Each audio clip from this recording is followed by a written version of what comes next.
नमस्कार. आऊचा खाऊ या यूट्यूब चॅनलवर मी मेधा तुमच्या सगळ्यांचं मनापासून स्वागत करते.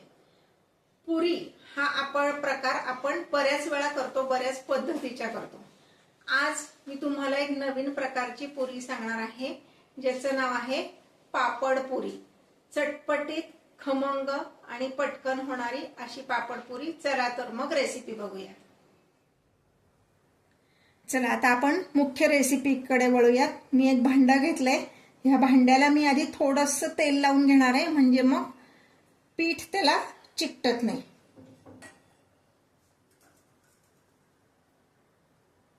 आणि आपल्या हाताला सुद्धा व्यवस्थित तेल लावून घ्यायचं, म्हणजे मग हात पण जास्ती चिकट होत नाही. आता ह्यासाठी मी घेणार आहे हा जो विकत मिळतो तो पापड आटा. हा मी एका मोठ्या बाउलने मोजून घेते. तुम्हाला जर घरी करायचं असेल तर घरी आपण जसं पापडाचं पीठ बनवतो, म्हणजे उडदाची डाळ आणि मुगाची डाळ असं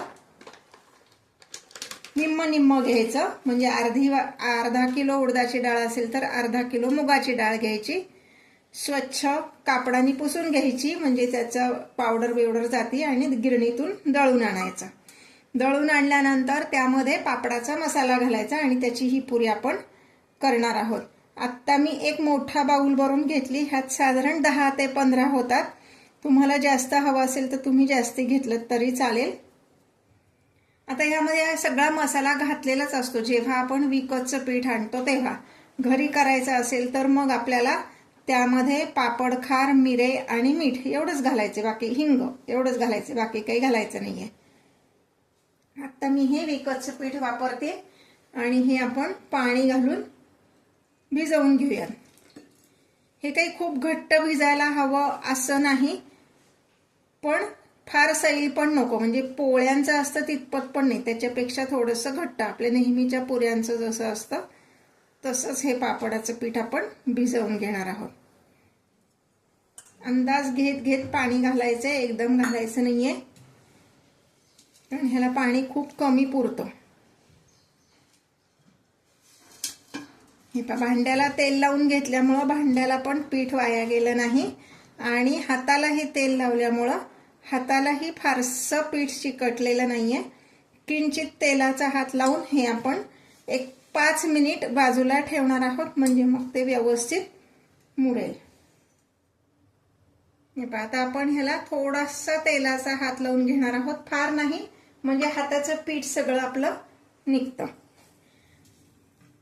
आणि 5 मिनिटं हे पीठ आपण असंच बाजूला ठेवणार आहोत. एक छोटीशी टीप सांगते. आत्ता हा तेलाचा हात लावल्यावर आपल्या हाताचं पीठ बरचसं निघालेलं आहे, पण हात धुताना बऱ्याच वेळा आपल्याला असं वाटतं की हाताला पीठ चिकटलंय. मग अशा वेळेस कोमट पाण्याने हात धुवायचा, म्हणजे हात अगदी स्वच्छ निघतात. म्हणजे हाताला जे चिकटपणा त्या उडदाच्या डाळीचा जाणवतो तो जाणवत नाही.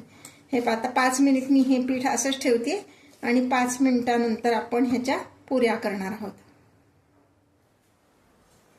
हे पहा, हे पीठ आपलं छान आता मुरलेलं आहे. थोडंसं मळून घ्यायचं, हातानेच मळलं तरी चालणार आहे. ह्याला काही कुटायची वगैरे तशी गरज पडत नाही. आणि आता ह्याच्या छोट्या छोट्या मी लाट्या करून घेते.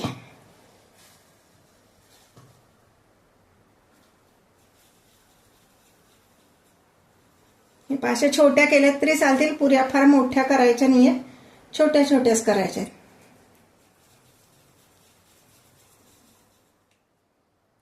अशा ह्याच्या छोट्या छोट्या बोट्या करून घेतल्यात.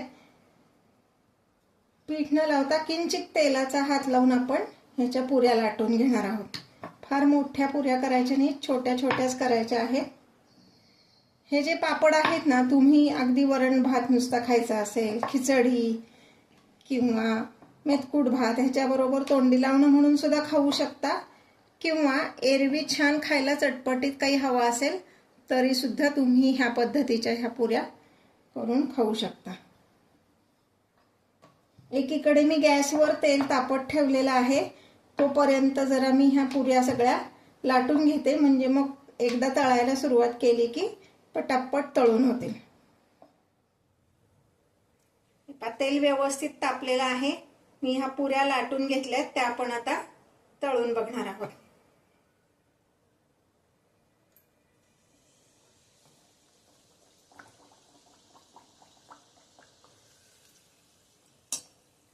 मीडियम फ्लेमवर आपण ह्या पुऱ्या तळणार आहोत.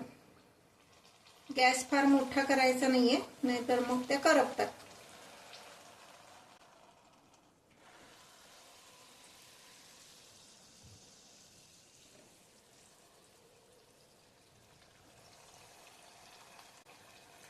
आपल्या नेहमीच्या पुऱ्या जशा तळतो त्याच पद्धतीने ह्या पुऱ्या तळून घ्यायच्या. मी मुद्दाम तेल फार घातलेलं नाहीये, कारण नंतर ते तळणीचं तेल संपवणं हा आपला टास्क होऊन बसतो. एक एक पुरी तळली तरी चालेल, पण तेल थोडं कमी वापरायचं, म्हणजे मग तळणीचं तेल जास्त शिल्लक राहत नाही घरामध्ये.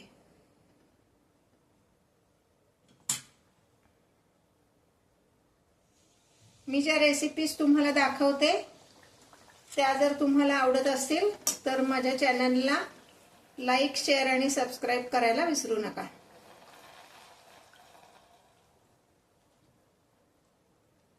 बघा किती छान अशी टम्म फुगली की नाही पुरी. चवीला अगदी उत्कृष्ट लागतात या पुऱ्या. घरात सगळ्यांना आवडतील, मुलं तर अगदी आवडीने खातील.